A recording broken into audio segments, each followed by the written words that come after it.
Welcome back to our channel.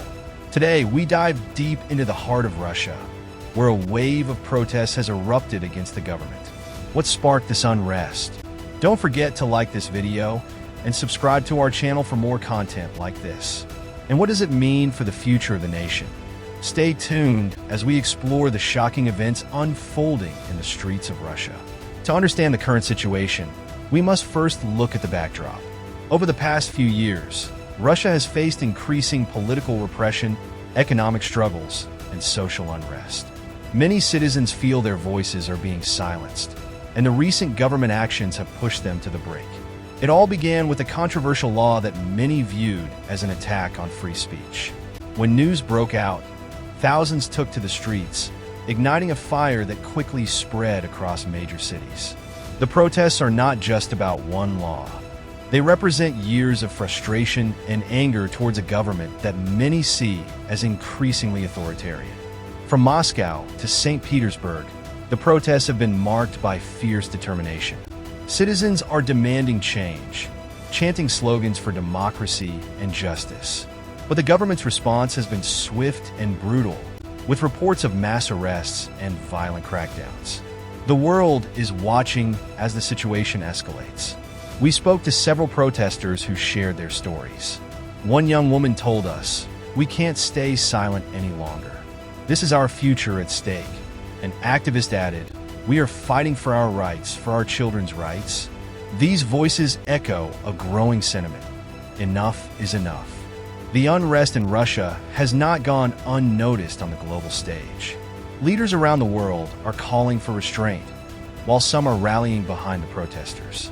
The implications of this movement could reshape international relations and influence other nations grappling with similar issues. As the situation develops, one thing is clear: the people of Russia are ready to fight for their rights. What will happen next? Will the government listen, or will the protests continue to escalate? We'll keep you updated on this unfolding story.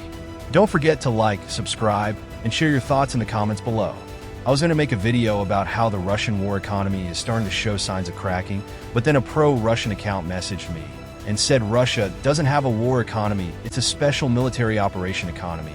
But whatever you want to call it, things are not looking good for Russia. First, we have Russians in the country that are starting to feel the heat from an economy that's overheating. We can see that in many different ways, as we'll soon cover. But secondly, we also have problems on the front lines. Russian soldiers and Russian commanders are openly defying orders from Moscow and refusing to go into an attack that they believe is just a suicide mission. So let's get into all that and more in today's video. Like always, be sure to hit the like button down below. It helps us out tremendously in the algorithm. And let's begin now. Firstly, the huge problem that's catching everyone's eyes is the fact that pensioners in Russia are just burning ATMs, burning government buildings, official buildings, and stuff like that, just to cause attention, basically bring attention to the issue that they're not getting paid. Now, I don't know if YouTube will let me show this, but here's a short compilation of pensioners in Russia setting stuff on fire to basically protest them not receiving their payments. Now, a big reason this is happening is, of course, corruption. That's very common in Russia, but on top of that, a big reason this is happening is because a lot of these funds are being diverted to military efforts, and here is actually one of the governors or some kind of official explaining that this is happening to the public. Exactly, the state will not cover 100% of the costs. We won't compensate for the destroyed bathhouse, not because we don't want to imagine how many villages, settlements, roads, and so on have been destroyed. Schools, hospitals, polyclinics, stores, pharmacies, your homes at. What expense are we going to restore all this?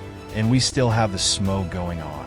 And it's high-tech, we've got land to liberate, and pardon me, every shell costs money. Now another thing Russia is doing on top of just using other people's money to fund their war efforts is they're printing money, and that's causing inflation, actually very high inflation. Our interesting thing that just happened at the news conference that Putin had, it was like a Q&A that was 4.5 hours long, and in there they asked him about the inflation. Now, inflation in Russia is pretty high officially. It's at 9%, but unofficially some studies have shown that it could be as high as 21-22% to fight this inflation. As we know from our own Fed here in the US, the Fed the central bank has to raise interest rate. In Russia, the interest rates are around 21%, which is causing problems in the business sector. The loans are harder to get, the credit just dries up the liquidity. That means it's just harder to borrow money and expand right now, as most of you guys probably already know interest rate. Especially high interest rate do cause some problems economic ally, but it's better to have that than have a very high inflation.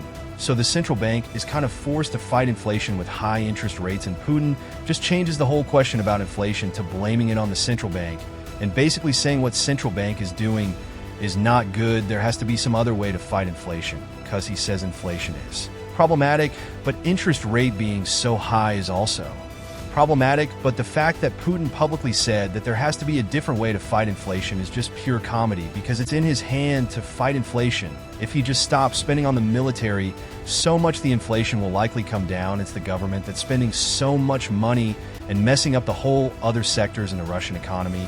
Let me explain what I mean by this. As you guys know, Russia is in a war. Economy, or special military operation economy, that means the government is spending a lot of money for weapons and soldiers, right, conscripts now. Because of all this money, what happens is all these weapons manufacturers, they start paying more for workers because they need workers fast.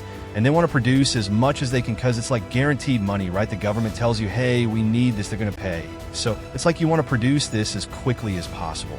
So these weapons manufacturers are paying a lot of money for people to come work for them. This in turn forces other businesses to raise their pay.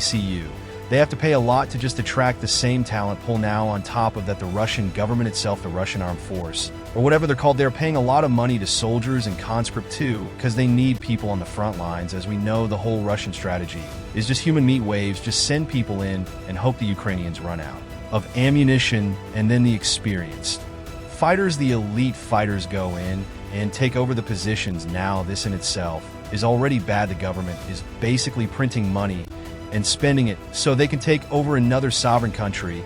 But what makes the situation even worse is the sanctions, because let's just assume that Russia has probably getting most of the necessities they need, but they have to go through extra steps. They have to hide how they get it, or they have to route the stuff to different third country, right? Either China, India, Kazakhstan. Like there are a bunch of countries that are sending cars to Russia, sending chips to Russia, sending calculators, and Russians are taking it apart. Same things probably happening with all the other stuff that Russia is importing from the West. But since now you add this extra step, the cost of everything goes up. Now you have less stuff coming in because it's not as easy to get in, and the stuff that's coming into the country is a little bit more expensive. And on top of that, the government is printing more money. So there's more money chasing less amount of goods, and the inflation keeps going up. Now, this is where the central bank is actually one saving grace of the Russian economy. Do you guys remember how in 2022, when the invasion started and a bunch of sanctions got slapped on Russia, and everyone was predicting that Russia is probably not going to survive this? But surprise, surprise, by the end of 2022, the ruble was actually higher. The economy was somehow growing, if I'm remembering correctly. And it was like basically what everyone was predicting. Exact opposite of that happened. And one of the reasons behind that was the Russian central bank. Russian central bank is still one of the institutions in Russia that's not completely under Putin's control. That means they're independent and they do what they think is best for the country, even if that means like taking on acute short-term pain to protect against the long-term suffering, all our long extended recession. And that's why they've been raising interest rate. Now Putin is using that independent central bank and just blaming the inflation on them instead of addressing and fixing the root cause of the problem. That's the government spending and all the sanctions that happen because of the invasion, and all the spending that's happening because of the invasion. Now, of course, on the paper, the Russian economy is growing, and that's what Putin keeps talking about. He keeps bragging about, oh, look at the Russian economy is one of the fastest growing in Europe. But the problem is the kind of economic growth that Russia is going through is rather temporary. And on top of that, bunch of stuff that they're producing is just going into the front line and getting destroyed. Like that's not the kind of economic growth that you can build on top of, right? That's very temporary. And that's basically using your savings to produce all that. It's not really you're producing anything for the future. Now, of course, Putin cannot just stop the invasion in Ukraine, to keep power. That would not look good to his domestic audience. And on top of that, he cannot just keep printing money. So they've been trying to get creative as to where to find this money. So they've been taking it from pensioners, they've been taking it from soldiers who were promised bonuses when they were injured or killed on the front line, are getting delayed. The families are being held up, they're not getting their payments, the payments are getting delayed.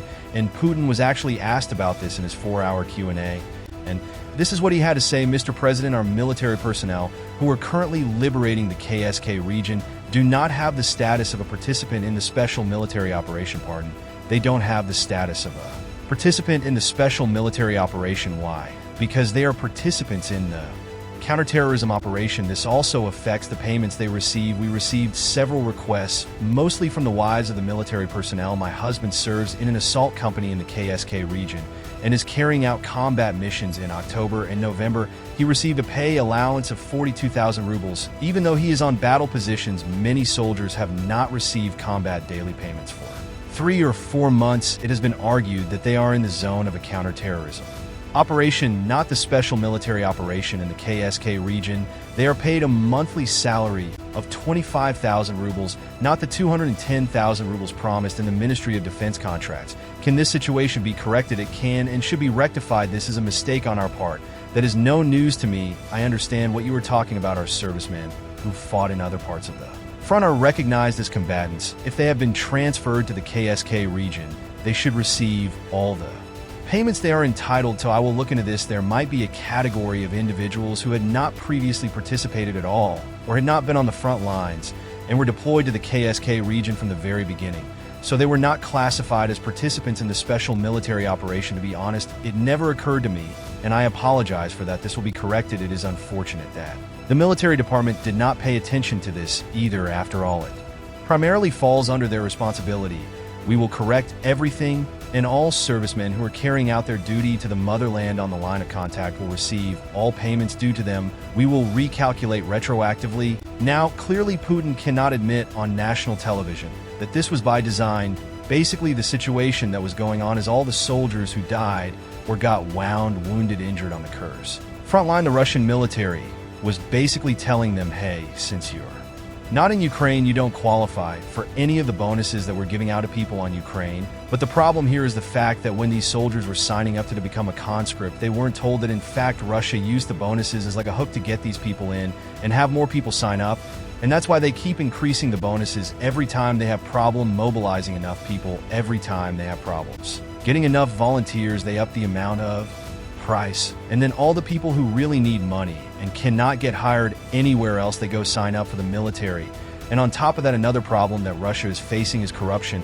And that's corruption in the Russian military, the military command, where commanders are basically taking a piece of soldiers' pay. On top of that, if soldiers want to leave, a lot of these soldiers, when they sign up, they promise that after a year on the front line, they can go back home, spend time with their family and stuff. But whenever they request the leave is never approved, and they have to bribe the commanders just to get the lieu. So they have to give the money that they're earning to their commander, and then they get to leave. So basically, they didn't really come out ahead by doing this for the money.